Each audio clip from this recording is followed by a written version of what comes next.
Olá pessoal, sejam bem-vindos a mais um episódio de Cultura Bíblica. Hoje nós vamos falar sobre um tema bastante relevante que é o tema da oração. Mas nós vamos falar sobre oração de acordo com a cultura dos tempos bíblicos, como é que isso era compreendido naquela época. Bom, o que é traduzido como oração no hebraico bíblico, nós temos a palavra tefiló, né? No hebraico moderno, tefilá.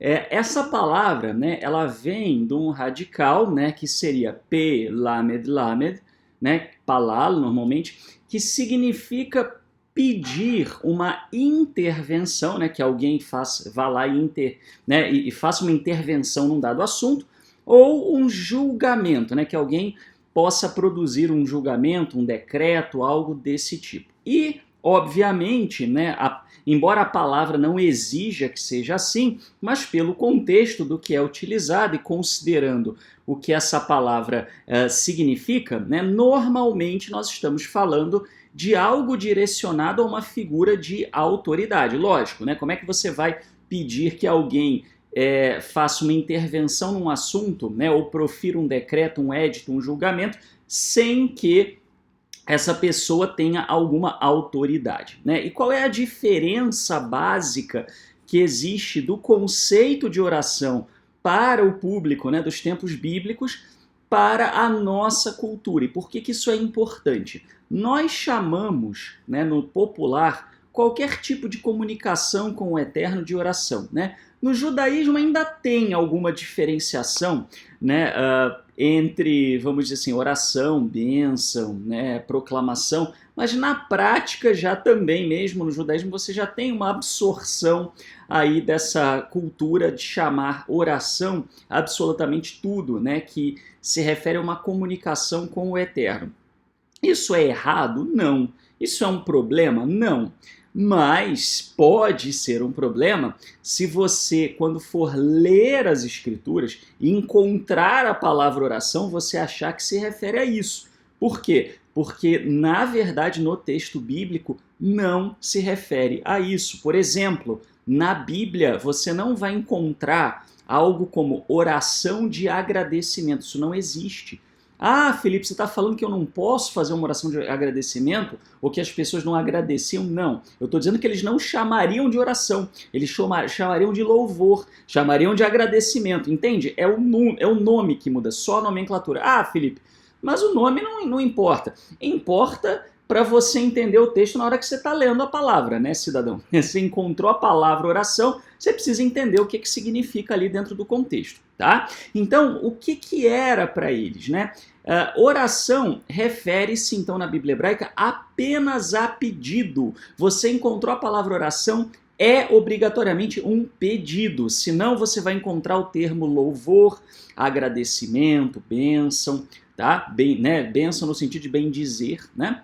Muito bem. E como é que eles entendiam então isso dentro da cultura do Oriente Médio Antigo? Bom, eles viam o Eterno da mesma forma que alguém vê um rei, né, ou um juiz. Não é à toa, né, que a Bíblia está recheada de expressões idiomáticas, né, e obviamente é tudo muito figurativo, falando do trono do Eterno, do cetro, né, falando vamos dizer, dos seus súditos reais, ou trazendo ele na figura de juiz, aquele que governa, julga com justiça, né, quer dizer, você sempre tem a imagem de um juiz, de um rei, de alguém com autoridade, né? Muito bem. Então, essas pessoas, como é que você faria um pedido a essas pessoas, né? Se você pensar assim, você consegue entender como é que eles viam a coisa, né? Então, normalmente se pedia com reverência, com respeito, né? Você não chegava, né, para um rei, e aí, rei, beleza, né? Qual é a boa? Não.